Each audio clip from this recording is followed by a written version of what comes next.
Even fathom how amazing this episode was. I really can't. For those who don't know, this is the 1015th episode of One Piece that's adapting chapter 1000 of the series. And it is a fascinating watch. It elevates the original material to such a level I can't even describe it. From the themes and characters that they are better expressed in this episode than they were in the chapter, to the extra bits we get for characters that we didn't necessarily care about, to the bits that were elevated, the voice acting, the music, the throwbacks to the first episode, everything was so fucking good. Absolutely fantastic. I can't even describe how great it was, but we're gonna try anyway. And speaking on the themes, which I'm sure many of you know, One Piece is heavily focused on inherited will, right? And this episode, if it did anything and anything at all, is a really beautiful at showing it, as we see that everything this war, everything this arc, everything this entire saga has led up to was people inheriting the will of their forefathers and bringing it on to beat this absolute behemoth of a beast that is Kaido. And I think it's beautifully shown in many scenes in this episode. Not least of which is the Ace and Yamato flashback. As we see Ace reminisce about his brother, and we see this beautiful pastel style animation where they show a mix of Luffy and Roger saying the same words, saying their dreams to Sabo, Ace, and Whitebeard and Odin, and it's beautifully done. And there's a perfect, if you get the chance to screenshot this, a lineup of Ace, Whitebeard, Odin, and Sabo, and it's fucking amazing. It is glorious to look at. Oh man. And then just when you're hearing Roger talk and you see Luffy be like, here I go, and he's like, you can hear the voice come up. And personally for me, it hit a lot harder because I am infatuated with Luffy's voice. It is my favorite voice. Honestly, I love Luffy's voice so much. There's something about it I just love, right? And I'm sure many of you are the same. That's why a lot of people can't watch the dub, because for the dub is grand, the dub is good, but the Japanese voice cast are on a level that no other piece of media's voice acting has ever reached for me. Every single one of the Straw Hats voices fit perfectly for me. And even Yamato's voice and Ace's voice, they're so well done. And even when they have to recast voice in the cases of Chopper and Whitebeard, they get the essence of the original actor so well done in such a respectful way, you can't help but appreciate it. And this was no different. This elevated Yamato's character so high because we hear about the tragedies in the manga and her tragic life and the stuff she's had to suffer through her father. We have seen that and we've heard of it, but we have not really experienced it in the manga yet. We get glimpses of it, but we don't experience it because he's trying to get to the bigger parts and the lower bits of the series. So we don't spend a lot of time on Yamato, but through the medium of television, we get to see her reaction to Ace's death, her more vivid reaction to what Luffy says, what Ace says Luffy's dream is, right? And it just really elevates her character and her motivation to be Odin, and you really see it, and you really see the reason why, and her absolute dismay when Ace dies, when she's holding out the Vivro card like this, and like you see her smashing, trying to get free to try and somehow save Ace, somehow do something, the despair. And the voice actor sells it so perfectly, absolutely exquisitely. I can't even, it's so good. It's so good. And this is all anime original content, might I add. So it's sold so well. So well. And it's so good. And the score is fantastic. This episode, along with building up the characters, really builds up once again Kaido as a villain, because you see the fucking scumbag of a father he is.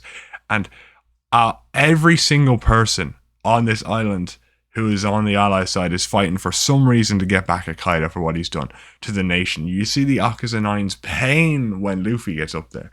You see the pain Kinemon feels. You can feel it. They even have him bleeding and sound effects. You have it, and it's done so well. And his plea for help once again. Just there's something about it. The anime really helps you care for the Yakuza 9, helps you care for the people of Wano, Toki, Yasue, everyone. It makes you really, really sympathize with them. And Momo, my God, and the chapter has done this pretty well itself, chapter 4, 1047. But Momo in the anime and in the manga now is becoming such a fascinating character to me. Such a great character. The improvement from an absolute, just lecherous 8-year-old terrible character to such a powerful and so determined leader. It's fascinating. And he still has his issues that he has to work through. He's an amazing character. And a so clear example of how Oda can turn a terrible character into such a fascinating character. And with the knowledge I have now, it makes this chapter such an important step, or makes this episode such an important stepping stone for Momonosuke's character. And it's amazing. But with that being said, let's get on to the big part of the chapter everyone was expecting to love. We've got Roof Piece, and Roof Piece. Oh, Roof Piece. Oh, beautiful, beautiful Roof Piece. Where do I even start? Like, honestly.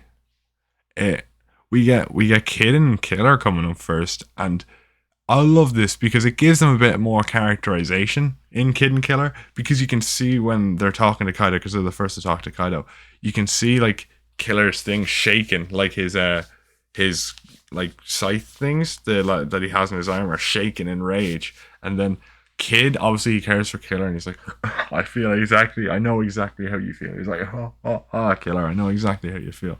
You can feel that maniacal energy coming from Kid, which I really, really love. Kid is great, but so is Law. Law's just so cool. He just pops in, and then he pops in like this. He's like, ooh, boom, and then Zoro's flying from the sky, and you just hear him screaming, ah! And then Law teleports into the ground. It was a brilliant way to introduce these characters.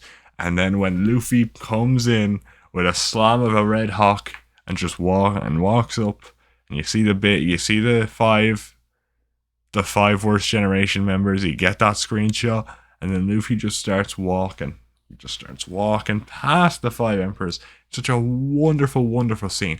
Perfectly animated, perfectly shot. And then we get to Kinemon. And as I've said before, the way they make you empathize with Kinemon in this scene, fucking fantastic. This episode really elevated the material. Toei have stepped up their game with the Wano part of this anime. And even I loved Whole Cake as well, right? The only arc in the anime I wasn't a massive fan of was the Bark. I didn't even mind Dressrosa. Now, I will say I did skip the recaps all the time, so I didn't get as I literally only watched about 8 minutes per episode really for Dressrosa, because a lot of it was a recap. But honestly, man, the anime really stepped up its game for Wano. It's elevating the manga to such a degree. Not to discredit Oda, I would never do such a thing, but because of the medium that it's in, and how it's already further elevating the manga's art to a degree, Oda, like, the manga is still fantastic, still an 11 out of 10, but the anime for certain moments really brings that like 50 out of 10 game, brings it up 5 times. It's amazing, and I think the voice acting really sells it. And then when it's big, when fucking We Are comes in, and fucking Luffy slams Kaido with a red rock and says the iconic phrase of I am Monkey D. Luffy and I will be Pirate King. It was something else. It was a fascinating experience. Honestly, it was. And I'm just so thankful to be caught up at this point in time and watching One Piece weekly and reading it weekly and just enjoying the phenomenon that it is. And it's so great. And in such a difficult time for many of us, it's light for many people. It's joy for many people. The one bit of joy many people get out of their lives. And it's just an amazing what Oda and the staff at Toei have cultivated is just fascinating. Absolutely fantastic. There's so much love I have for this series. And for what it's done for me, I've started making YouTube videos, and it's really, I've been talking about this. This is what started it mainly.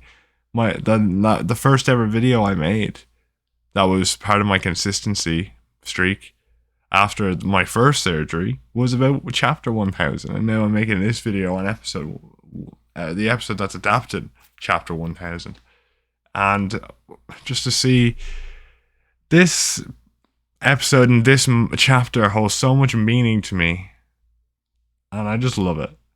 And I love Luffy, the character. He's such a fabulous character for me. His outlook. When I first watched One Piece, his outlook really, really resonated with me. Really kind of changed me in a way. One Piece did that a lot for me. I feared so many different things. I had a lot of anxiety problems for different views, but every bit of it was tackled in One Piece in different ways. Through Chopper's backstory and the fear of death, to just how Luffy tackles every situation just with pure joy and pure excitement, and just fights through his absolute determination and pure willpower. It's something to be admired. And I know it's a fictional story, and obviously we gotta understand that. But you also have to see that this is written by a real person. These ideas came from someone, and to see these ideas come from Oda, a real person, injected into the story, really makes you feel something that someone else thought about. Not only solutions to your problem, but just characters that may think the same way, characters that emulate an ideal that you want to uphold. And just to see, an author write something like that really helps people. And I feel like that's the thing, when people praise fictional characters or people praise certain plots of fiction, is that we're not only praising the characters and plot, we're praising the author, because that's who you're really getting to see a glimpse into when you get these fantastic characters and fantastic worlds. Is the author's perspective, the author's view, or someone they knew that they are projecting in this. It's a fabulous, fabulous way to live, and stories are so great, and One Piece is such an amazing example of this. If you're watching this video, you probably have seen One Piece, and you probably have read the manga, watched the anime, one or the other. But if you haven't, I implore you, it is one of the greatest stories ever told.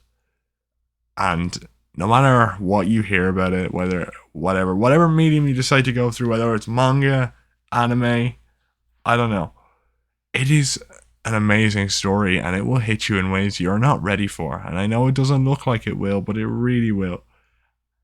In many different ways, in many different characters. You will fall in love with the Straw Hats. You will fall in love with the world that it inhabits, and nothing encapsulates it more than episode 1015.